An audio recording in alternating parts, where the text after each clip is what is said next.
You have spent 25 years in jail. You were a young, naive teenager at the time.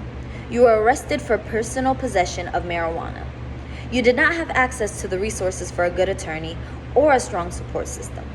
The jury saw a young black male, and without impartially weighing all the character statements and the plethora of skills you had to offer this world, you were given an exaggerated and unreasonable sentence. Now, present day, marijuana is no longer even considered a crime. It's legalized in 18 states and counting, while you remain isolated and punished. Now imagine the same crime you went to prison for. Large corporations are building multi-billion-dollar brands from the same cannabis that has caused you to lose your freedom. How many of you know someone, or even yourself, who has been unreasonably sentenced for marijuana possession? What if the law then changed and this dangerous drug began being accepted as a natural herb? What if the result of that preposterous sentencing was you being isolated from society and loved one for years and years to come, even possibly for the rest of your life?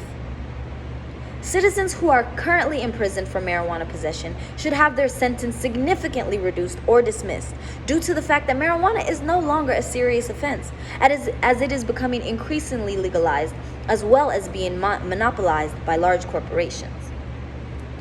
Over the last decade, society's general attitude towards marijuana in support of the legalization of marijuana has steadily grown. Robert Mikos, professor of law at Vanderbilt University and expert on marijuana law and policy, says, "A change in attitude is what's driven legalization." And it's interesting about why people view this drug more positively today than 50 years ago, referring to the lasting effect of the war on drugs by the Reagan administration that wrongfully over-villainized this plan. According to surveys done in 2019, only 8% of Americans think weed use should continue to be illegal for all uses, medicinal and recreational.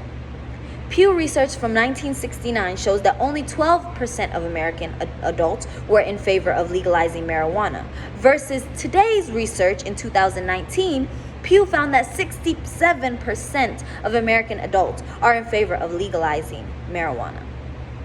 Emily Dufton, an author of Grassroots, The Rise and Fall and Rise of Marijuana in America, told the newspaper, "The cultural campaign against pot can't gain a foothold when opioids today or crack in the 1980s seem so much scarier or more deadly.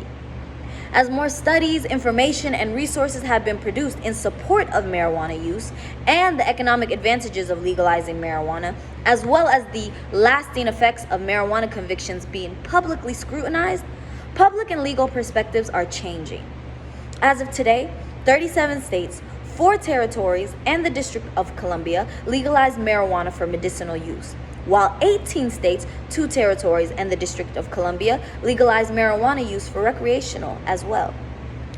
After the ramifications of the war on drugs, the effects of marijuana convictions became steeper than the crime. As the general public's perception of marijuana changed, so did the general public's perception of the legal ramifications of a marijuana conviction. Partaking in marijuana use did not seem to warrant jail time, fines, loss of job opportunities, grants, difficulty qualifying for certain programs, and so much more. Marijuana convictions have unjustly overly impacted brown and black communities, although marijuana use is fairly the same through racial demographics.